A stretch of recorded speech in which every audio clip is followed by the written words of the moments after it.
right. Hello, everybody, and welcome to episode 115 of The Hideout, our weekly spaces where we discuss everything Web3 gaming, metaverse, and crypto more generally.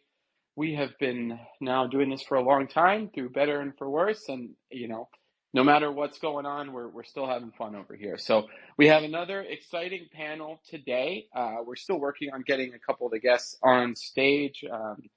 Twitter being Twitter, sending people out of the spaces and then back in and then disconnecting them and then undisconnecting them.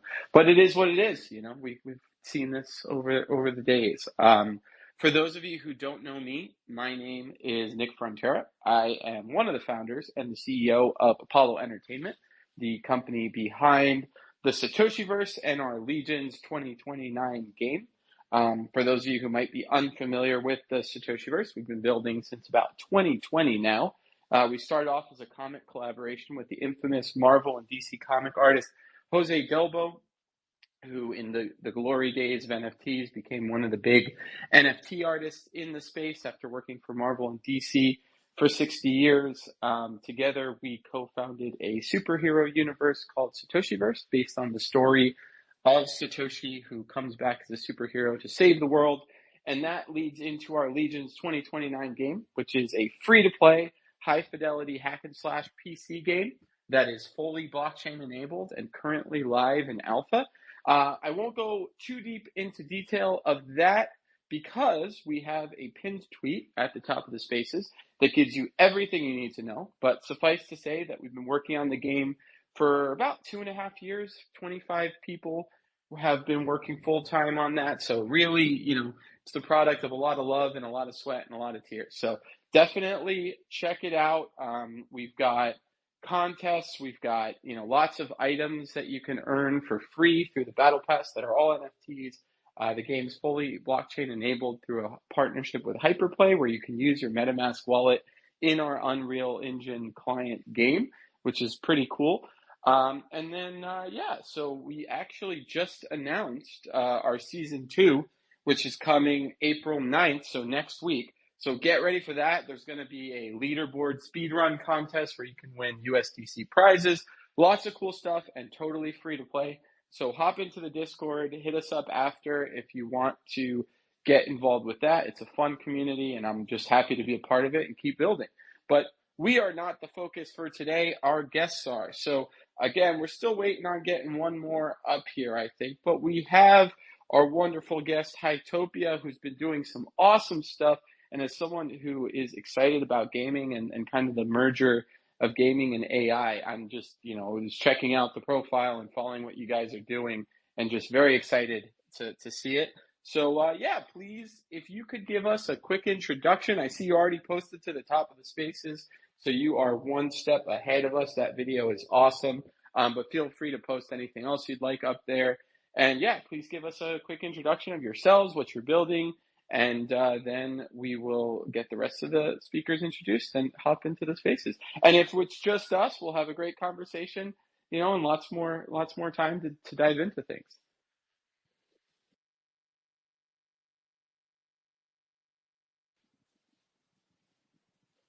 Who's going to speak for Hytopia? I think we've got ArcDev. Hey, there I'm we here. go. How's it going? Sorry. I'm here. I'm sorry. I have been back and forth the first few minutes of this. So if you ask me to say or intro anything, just remind me real quick, and I'm happy to do it for. Yeah, no worries. Just tell us about Hytopia. Tell us what you guys are building, what's going on, what's the exciting stuff. Quick intro, and then we'll dive into some more substantive questions. Yeah, sure. I mean, Hytopia is, in its simplest form, basically like take the aesthetic of Minecraft, take the UGC platform nature of Roblox, modernize the content style and playability and like game type modes in a Minecraft-like environment, and make it open to any dev who's ever wanted to build, or people who have always wanted to build and just didn't have the game dev experience. It's kind of like that. Open platform, build games, play games, social aspects, marketplace, and cosmetic content coming soon. So if you're familiar with those two games, mash them up. That more or less gives you the really basic explanation of Hytopia. Amazing. And if you could tell us a little bit about the game jam that you guys have going on, because I was checking it out before and it looks super interesting. As I was, playing around vibe coding something else last night, it was cool to see that. Yeah, for sure. So the game jam we have going on right now started technically today. It's basically something where anyone, developer, non-developer, can come in. You can participate and create a game on Hytopia. We have a bunch of different guides, docs, explanations, how to use AI tools, stuff like that. And at the end of the game jam, games get submitted, they get evaluated based on fun, playability, community judging, stuff like that. And top games win prizes. Games that are good get published to the platform, stuff like that. And it's more so just to showcase like what's the platform's capabilities further. It brings in new devs, which is always great. And more recently, like our AI specific tooling, not just these generalized agents where anyone can go and like Cursor right now and be like, hey, make me a game in Three.js. Like the engine from the ground up was built in a way that surprisingly works very, very well with these agents if you give them enough context. And so we have tools that basically supercharge these agents to know how to build unique features and things that otherwise would probably be very difficult without that for any other engine, just because not all of these agents have full context on how different game engines work, but this set of tools gives them that. And so you can do things like, hey, Cursor, build me a game in Hytopia where every player spawns with a sword and players kill each other with swords, and like there are mounts around in the game that people can ride and fight each other on, stuff like that. Like you can go from basic game mechanics like that to specific features, and a lot of the times it can get them right in the first try. Sometimes it doesn't, but it really unlocks the ability to go from kind of these features that would otherwise be complex to easy. That's awesome. Well, yeah, as someone who has very, very little development experience, but has been playing with Cursor a little bit recently for research purposes, that sounds like a gem, something that helps Cursor out when I can't. Because right now it's just, all right, Cursor, you can't figure it out. Let me go to ChatGPT and see if you can, help me troubleshoot what Cursor's doing. But that's awesome, giving Cursor the context to do more in a 3D environment, because I think for better or for worse, right now, the trend in Web3 is definitely kind of more accessible, casual gaming experiences and the ability to use AI to iterate. I don't want to get ahead of some of the questions that I know we have, so I won't go too long, but I guess it's just exciting. It's exciting to see what you guys are doing. It's exciting to see kind of this merger of AI. I know that there's some AI now that's being used in Unreal that we're using to see if we can kind of shorten our production processes on kind of our higher fidelity gaming experience. And I personally love the Minecraft aesthetic. So definitely excited to have you on. Love what you guys are doing.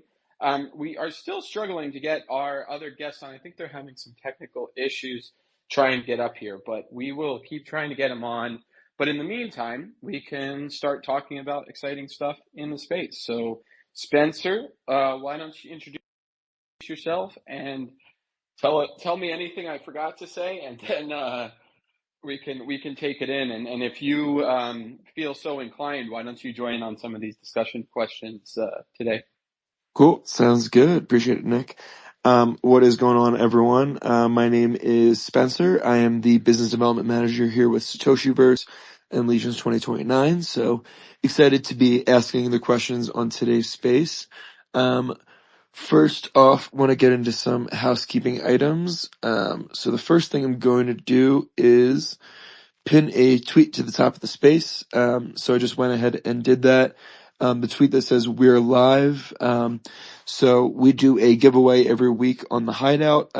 This week we're giving away 5 Satoshi's crystals, which is one of the main in-game resources within the Satoshiverse and our Legions 2029 game. It allows you to upgrade your blockchain enabled assets like your avatars and your in-game, items, skins, things like that. So very important resource, something you definitely want to have. In order to win that prize, all you have to do is repost that tweet that we posted at the top of the space that says we're live, and then stick around until the end of the space when we finish up and choose a winner. So good luck to everyone on that.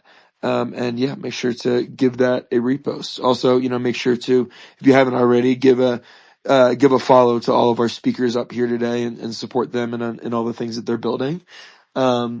So moving on to kind of the format of the space. So we're going to start out with a group discussion question. I know we don't have that many group members right now, but we'll try to get a nice discussion going. Feel free to just jump into the discussion. No need to raise hands or anything like that. And then we'll move into some individual questions, and then move into some more group questions at the end if we have time. So I think without further ado, let us move into the group questions. So for the first one here, and maybe ArcDev, you can start us on this one. So as Web3 builders, what do you think our approach should be for onboarding users who are unfamiliar with or maybe even skeptical of blockchain technology? Yeah, I don't think make blockchain a proposition and why you should play at all, honestly. Like it's a technology first. It's not I don't think a feature. Like you should be using the technology for what it's good at and not as like, hey, this is something like I guess how do I back this up? I don't go look.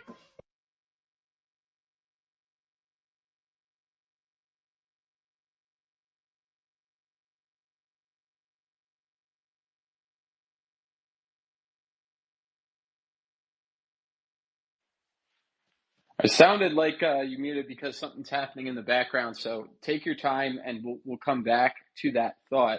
And I can kind of give my 2 cents. I think I know where you were going, because I largely agree with what at least you were starting to say, and hopefully we get you back. I guess from my perspective, and feel free to cut me off when when you're back.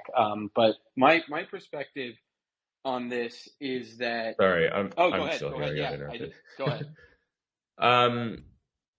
Yeah, I think the big thing is like people don't play games for the new technology. They play them for being fun. And like if the technology adds something, that's great. I think the games need to be fun first. And like what I think blockchain brings, honestly, is like transparent, open, and scarce marketplace technologies for like game economies and cosmetic systems and games. I mean, we see this in CSGO marketplaces and other systems historically, but what hadn't been possible is all these marketplaces and game economies couldn't do first party transactions and real dollar or like fiat equivalent currencies because there's so many legal loopholes with being classified as a bank or money transmitter. But what self-custody with like blockchain brings is you can do these things because you're not custodying or have any control over the dollars. And I think that's going to be the big unlock for blockchain and games is just like player ownership over content in a way that isn't necessarily like why you play the game, but it becomes a multiplier on like the arbitrage and interesting opportunities in a game. That's just my perspective. So. Yeah, I totally agree, and I'll build on that in a second. But I see we got our second speaker up on, so I think Bhavesh, you are here on behalf of DMail, and I know you missed the introductions. We're having some technical difficulties. No worries at all. Twitter can do that. But why don't you give us a quick definition if we've got, or sorry, introduction on what you guys are building at DMail. Feel free to post anything to the top of the spaces you have as well if you've got more information there. But yeah, welcome to the spaces. Give us a quick introduction. Hey, thanks for having me here today.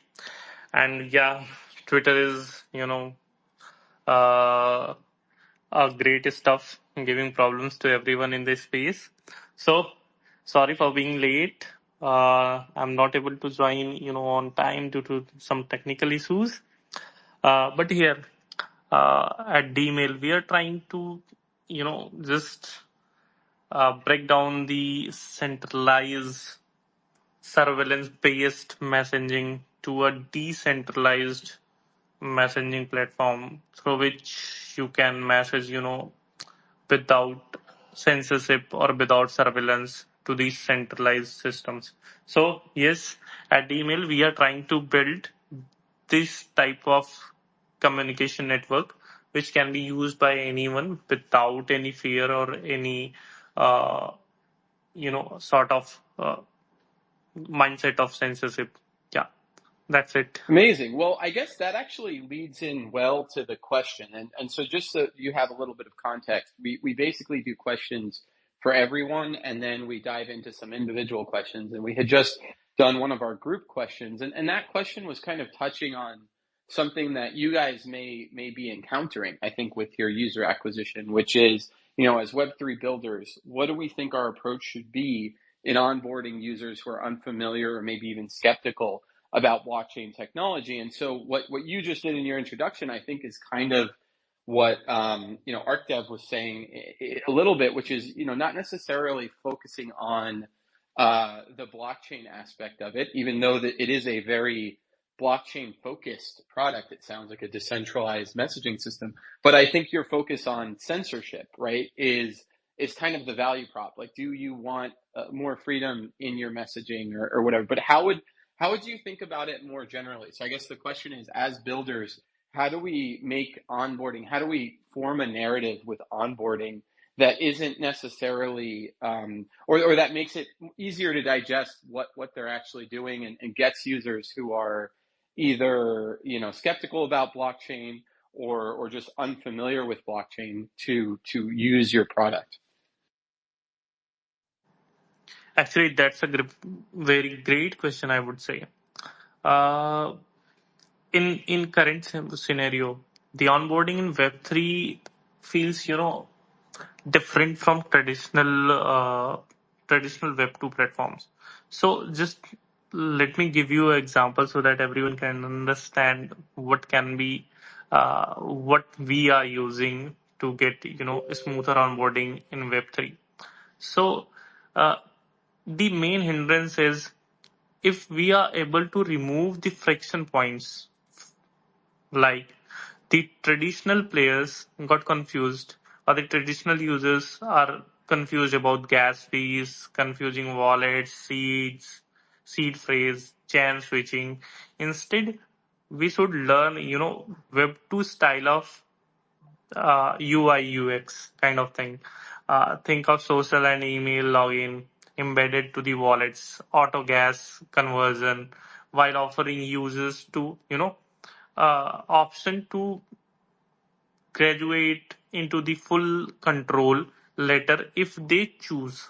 So the narrative is uh, el- taking care of users' privacy, and along with that balancing them with a smoother onboarding.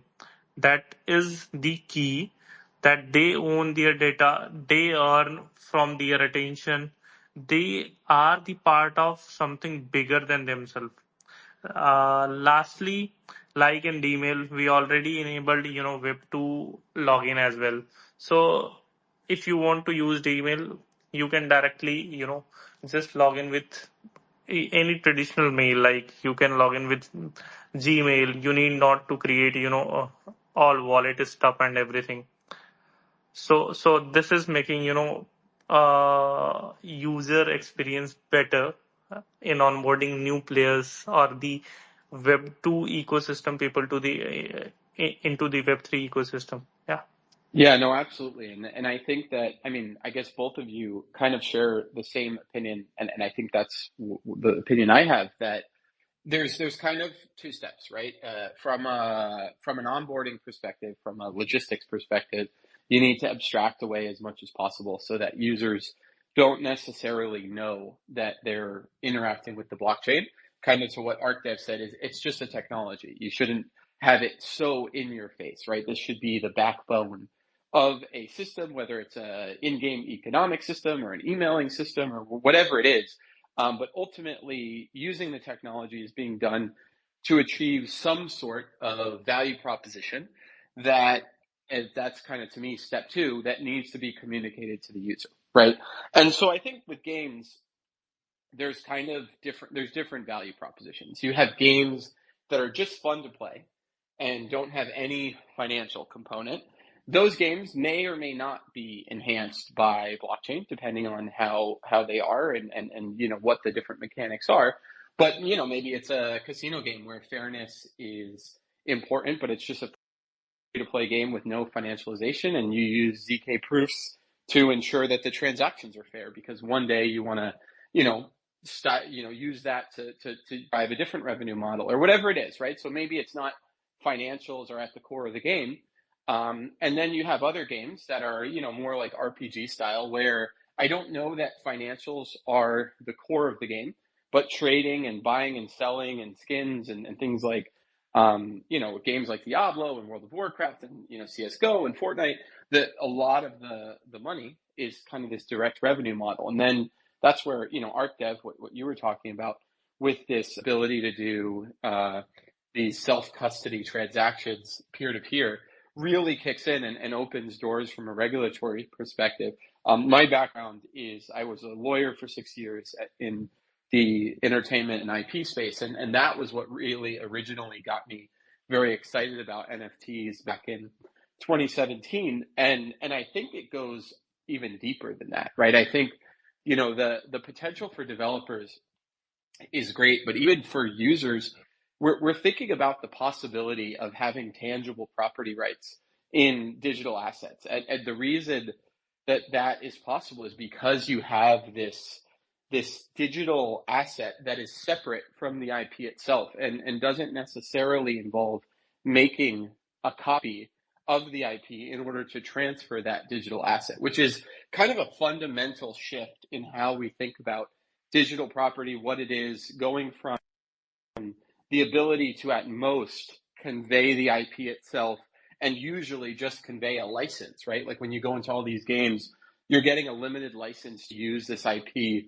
within that gaming ecosystem, because that's the most they can really convey without giving you, rights to the IP, the underlying IP. Now you have this system where you have a digital asset that's separate from the IP. So now you have the possibilities to have more tangible rights in that underlying asset without giving up rights as a developer in the underlying IP.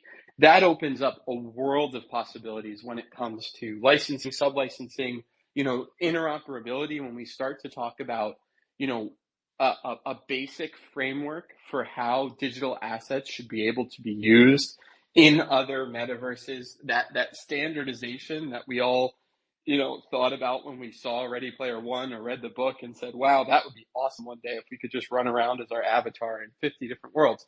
Blockchain is kind of the first step in terms of making that possible. It's the ownership layer, right? It's the verification layer, the authorization layer, that yes, this user owns this particular piece of media. There's still a content layer that needs to be solved and is actively, I think, being worked on, because not all assets are even available through the NFT. And a lot of times you need different assets for different engines. They need to be rigged differently. We talk a lot about interoperability in the space, and the kind of the constant feedback is it's getting better, right? But then you have kind of that last layer, which is, okay, what are these sustainable business models that are being developed to actually cause this to flourish? And that's where I think, what you were saying, ArcDev, and what you were saying, Bhavesh, where it really kicks in is, what's the value prop? Are people willing to pay for it? Are we ultimately using this technology in some way that drives more value so that value can then potentially be distributed to the users? And I think that for me is kind of the fundamental shift in how games can be financialized in a different way as we start to talk about, okay,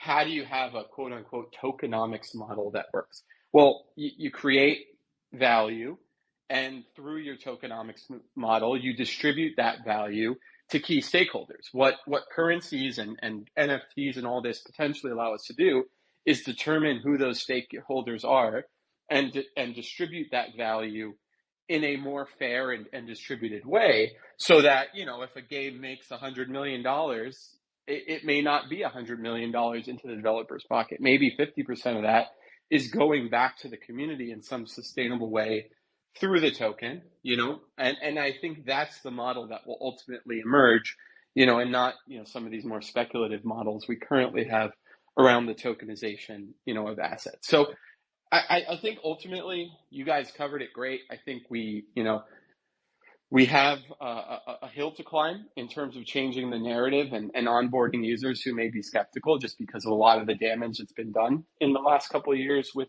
narratives. But I think if we do what you guys said, if we focus on the value props and we abstract away the kind of front end UI components and not make blockchain part of the user experience, so in your face, I think we can do a really good job of moving forward. I know I just talked for a while, so if either of you want to respond to that, feel free. Otherwise, we'll move into the individual questions.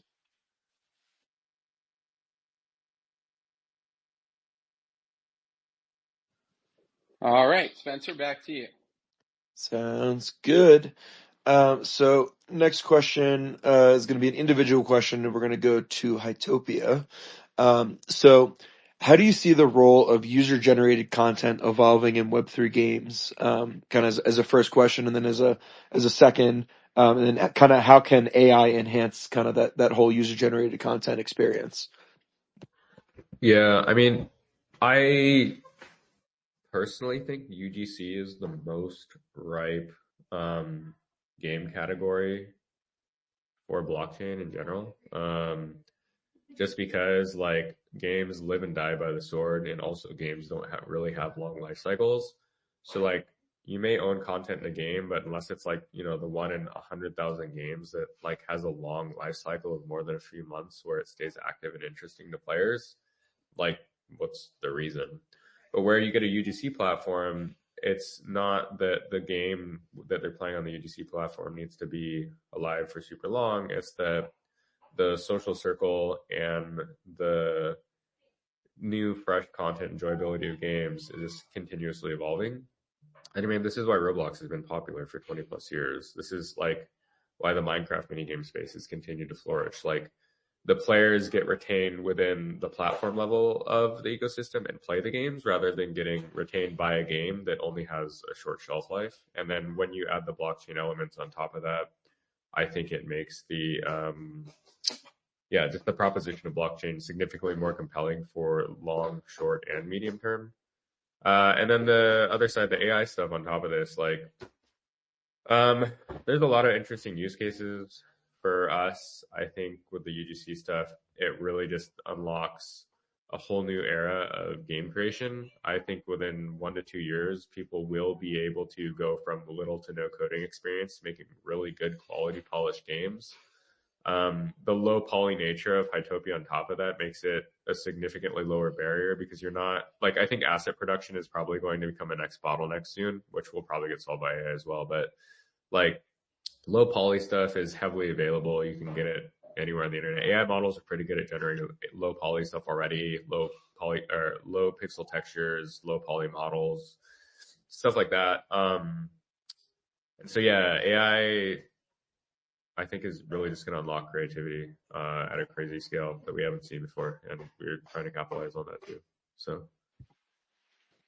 Yeah, absolutely. And I mean, I can speak kind of from personal experience on this. As a gamer my whole life, 4 years ago, I got really excited about creating games and dove in and started a gaming studio with a few of the people around me that I knew who were in gaming. And that was the way that we could build a game, right? And we had some funding from the community, and that was awesome. But now, you start to look at what you can do as a single developer with some experience, or even just as a gamer who has a really cool concept, or maybe it's a mod, right? Maybe we're thinking about, AI for modding games where 99% of the code set's already done, but you want to build a mod that can achieve a certain purpose. And AI will eventually be able to do that. And the idea that as a gamer who really cares about a game and has ideas of how to modify a game or even just create one from scratch, it's pretty insane what we're going to see at kind of the micro level, right? The indie developers, the single developers, and I think that's where AI and UGC kind of converge. Is that we're democratizing creativity, at least at the basic level. But anytime the tools get more powerful, the big companies get more powerful too, right? Like you start to see what a Blizzard can do with this, or what Rockstar is going to be able to do now with GTA 6, and start to see, holy crap, like we're able to enter worlds where every NPC that we interact with has their own deep backstory that we can dive down into and form meaningful relationships with. And I mean, I think it's kind of scary, but also kind of exciting where things are going. And you mentioned, you look at some of these AI 3D generators. I feel like every week I'm seeing, some of it's clickbaity stuff, but new videos on world generation through AI where you can, prompt some of these engines or these AI 3D generators with pretty complex image to 3D, inputs, and you're starting to see Blender models created with a decent amount of accuracy. I mean, what that could evolve into is, pick your own experience type of VR worlds where, a player wakes up one day and just like you might be searching Google for cool images for a wallpaper, you can strap on a headset and say, hey, I'd love to know what it's like to bounce around Mars, and maybe or on the moon, right? Like maybe I want to bounce around the surface of the moon in low gravity. And even just a simple experience like that, you get in an immersive VR environment and you're bouncing around with something that AI created, and you say, you know what, this is cool, but it would be way cooler if there were dinosaurs. And boom, you've got dinosaurs. And so the ability to personalize it at high levels, where when these engines start to get super powerful, and when we start to talk about quantum computing and cloud computing and the ability to distribute computing power so that this can be done in a more mobile way and we can really tap into some of these higher end engines. I love the Minecraft aesthetic, but I equally love kind of that hyper realistic VR aesthetic. And I just think that, it's been a while since my mind has been blown by something digital. And I think AI is starting to get to the point where we are going to see things that blow our mind. I think the first time I put on a VR headset, I had that moment where it's like, oh shit, like I need to be involved in this for the rest of my life because this is going to change the human experience, right? And I think we're going there again, for better or for worse. So we'll see. We'll see what the robots think of us when Judgment Day comes around. But until then, I think we've got some cool stuff going on. All right, yeah, if you want, respond if you'd like, or otherwise back to you, Spencer.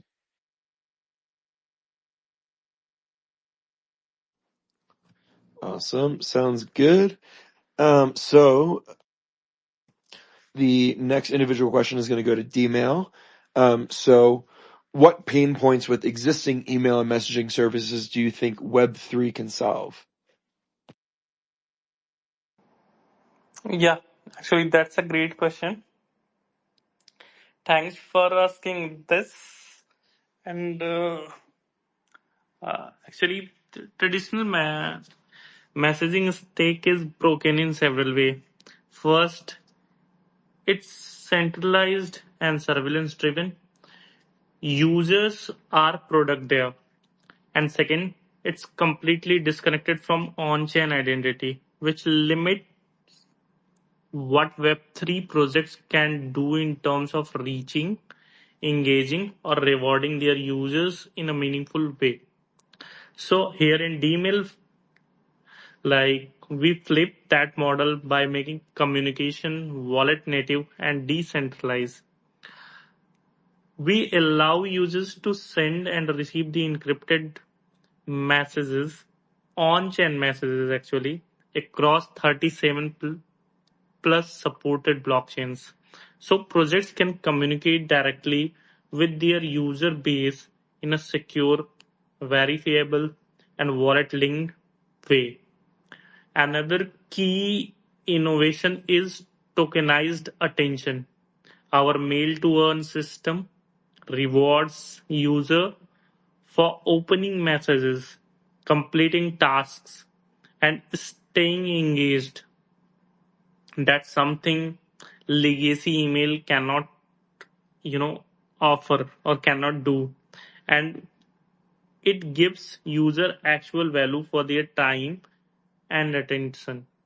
We are also integrating AI driven profiling and segmentation.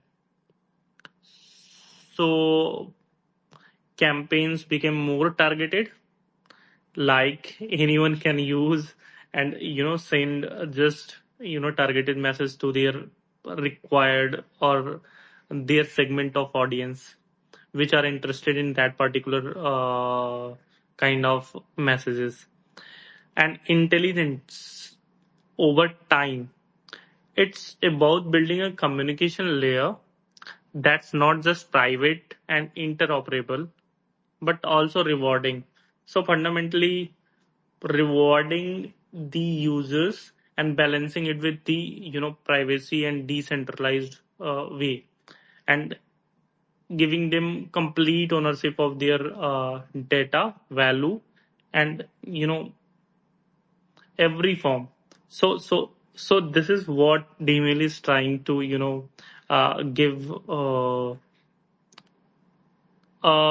something different, which is not being given or provided by the traditional email systems.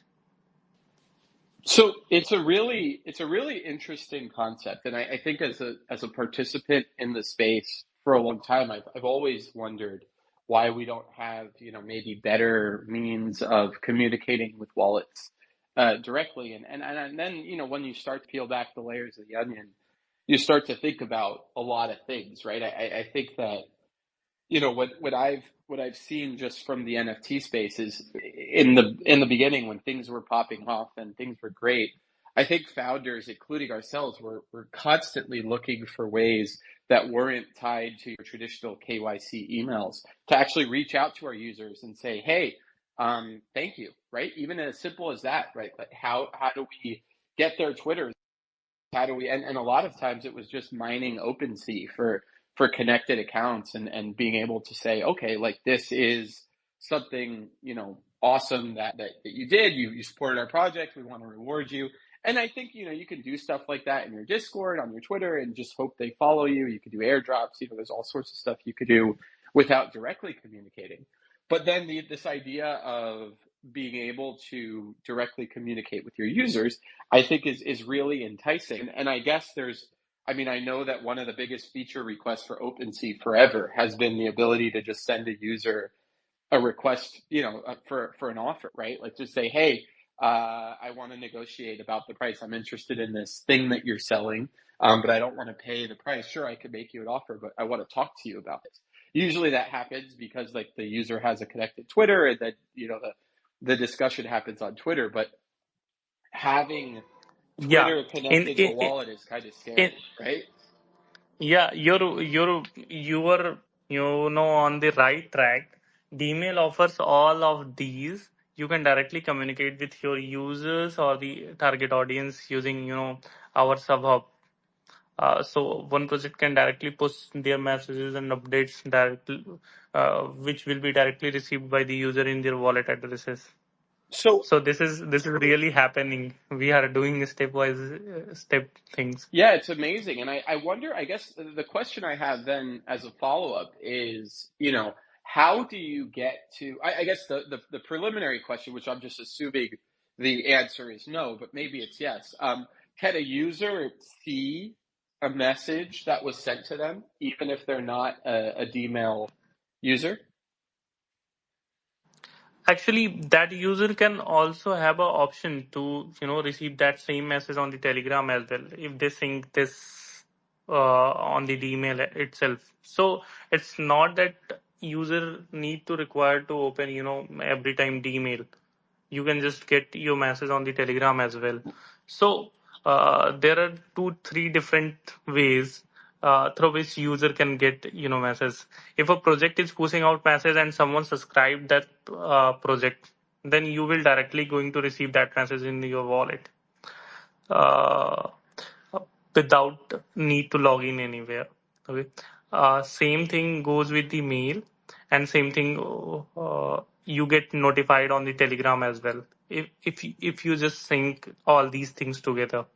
Got it. And so I guess the assumption I was thinking was just that the user has to have been already onboarded onto Dmail, right? There's no way that if I'm a project and I'm onboarded onto Dmail, and I promise I have a question after this, but there's no way for me to message someone's wallet that hasn't onboarded onto Dmail in some way and get that message through to them. They have to actually sign up, right, for Dmail or do something to receive that Yeah, message.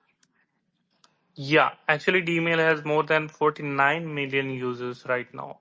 So yeah, if some project is using our SubHub, then they can directly push their messages to the wallet address of associated audience of their choice who have subscribed them.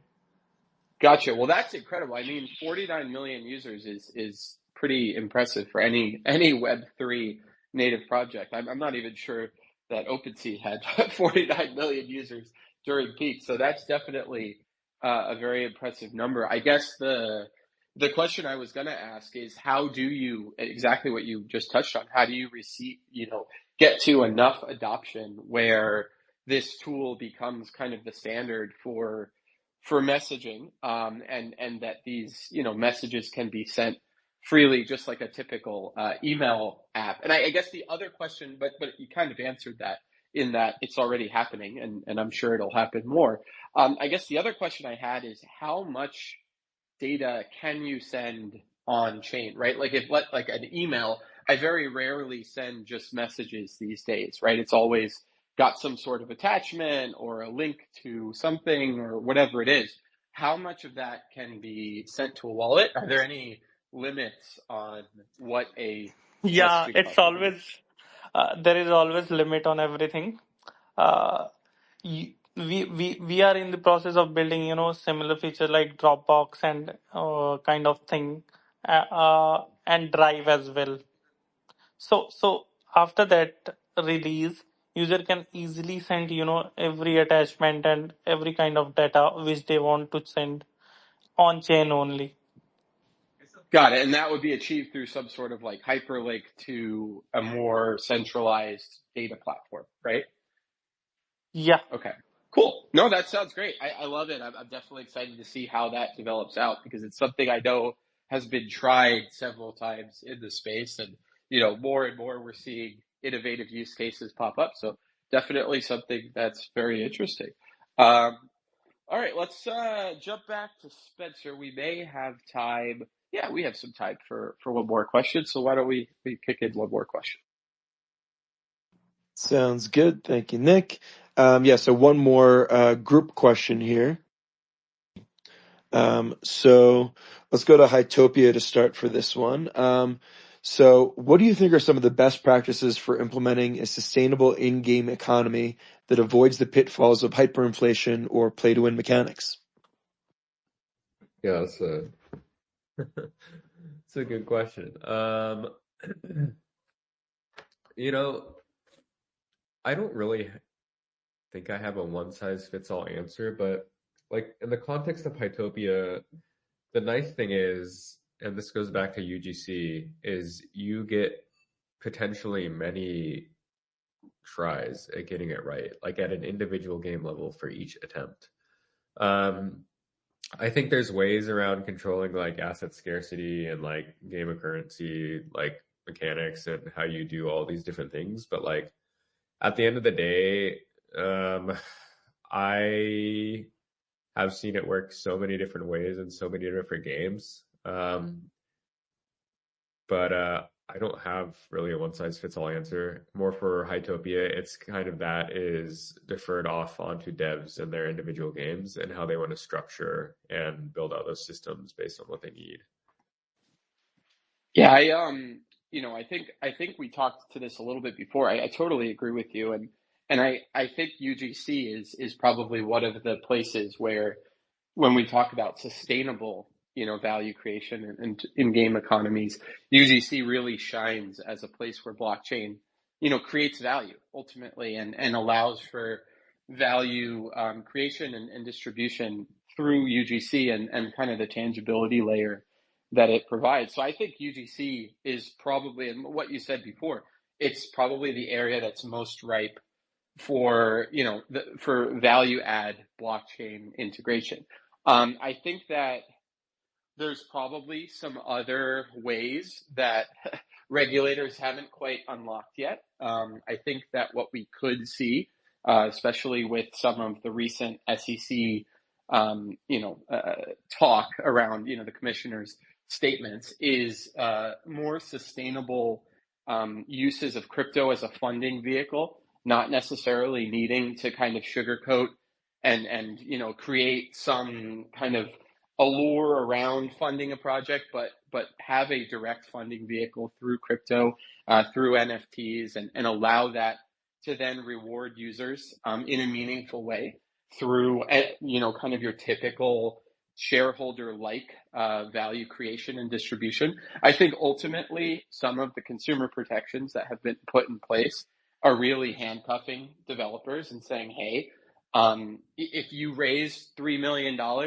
you can't say that when the game is a huge hit, you're going to distribute a portion of that back to your holders or whatever it is, because then, you get into the securities and the Howey test and all the fun stuff that we've been talking about for the last 4 years. But at the end of the day, a lot of projects are doing that in a roundabout way. And, when a project releases a token, more often than not, that's kind of the allure, right? Project does good, price go up, right?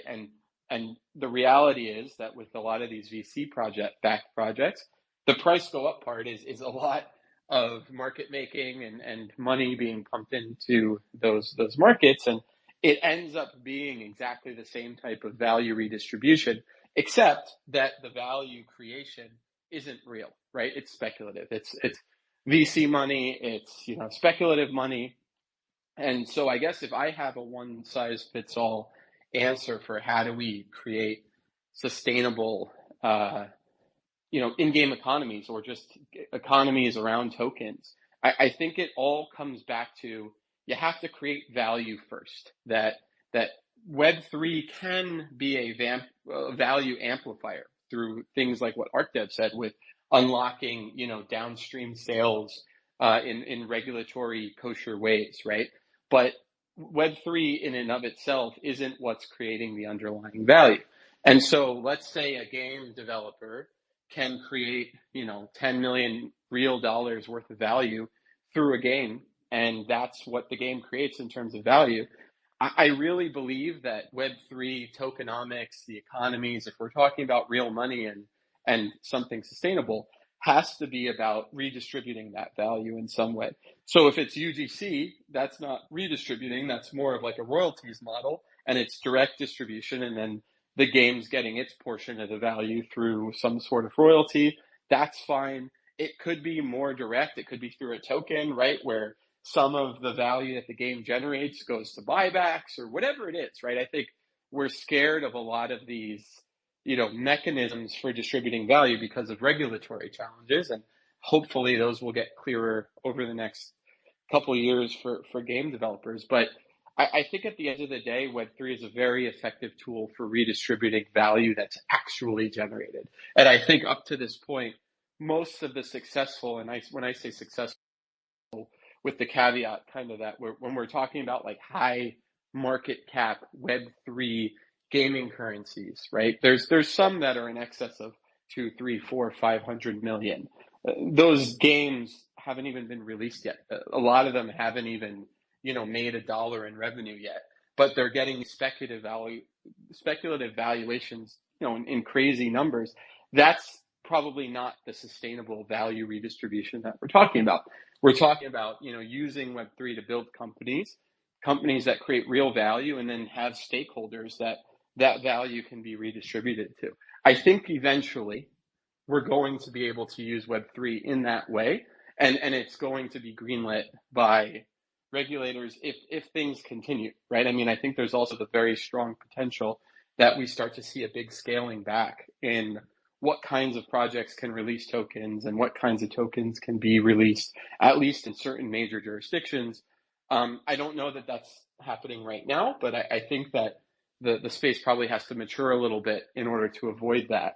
But yeah, it's a double-edged sword, right? As developers who want to do good, sometimes you're handcuffed by what the regulators say you can and can't do in terms of direct value distribution. But on the other hand, there's real consumer protection, arguments to protect people from what a lot of, developers who may not be good intentioned are doing through, fundraising through tokens as well. So I guess, yeah, I think like the lawyerly answer is it depends. But I think I liked you guys' answer. I guess if you have a thought on this, Bhavesh, feel free. I know it's a more gaming focused question, but you guys do have a financialization element through your incentive system. So how do you do that in a sustainable way? I like, actually, I think yours may be a very good use case, because I'd imagine that it's somewhat related to the sender, right? If you're incentivizing the opener of an email, maybe you're charging the sender to keep that sustainable. I guess tell me about how you guys imagine sustainable incentivization of email opening working. Yeah, actually, I I would like to mention that, yeah, every Web3 ecosystem project should be sustainable in each and every way, because you do not have the free money to distribute each and every time. So there should be a business concept, or should be a logical reason behind every step you are doing. So yes, as I mentioned that we are going to launch our, uh, market hub as well. So from there, whatever revenue we are generating, we are also sharing with our users as well. So this is the beauty of Web3, where you are making, 1 rupee from somewhere, one USD from somewhere, then you are distributing it. You have the technology which can distribute to your users. Let's say you want to distribute, 5 cent to n number of, or 3 4 number of your users, then you can do using Web3. But you cannot do this in Web2. So this kind of additional edge we have, and we are building a business model through which, if we are earning X amount of money, then we can easily, offer some percentage to our community, to our, uh, the regular users of app, or regular users of our dApps, in different scenes. Like, we have something also we called as giveaway section on our, you know uh, on Dmail. So any project can, do this giveaway section as well. So it's an additional, uh, chance, or additional edge for a user who is using Dmail to get, some tokens from the other ecosystem which are associating with Dmail.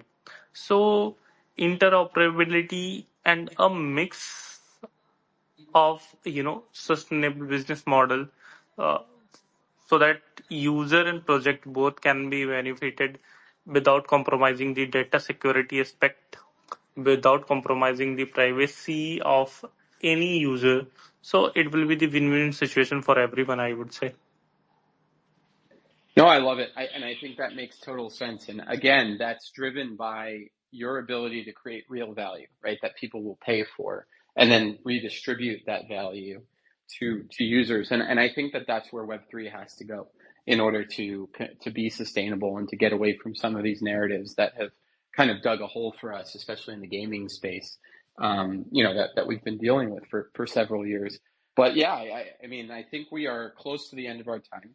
I know we have a giveaway to announce. So, Spencer, would you like to announce the giveaway? And I'm excited today that I'm not going to get yelled at by my social team for forgetting the giveaway. I remembered today, so we're Hey good. guys, real quick. I'm sorry, I Yeah, have to bounce right at 11 for another call, but just wanted to say thank you.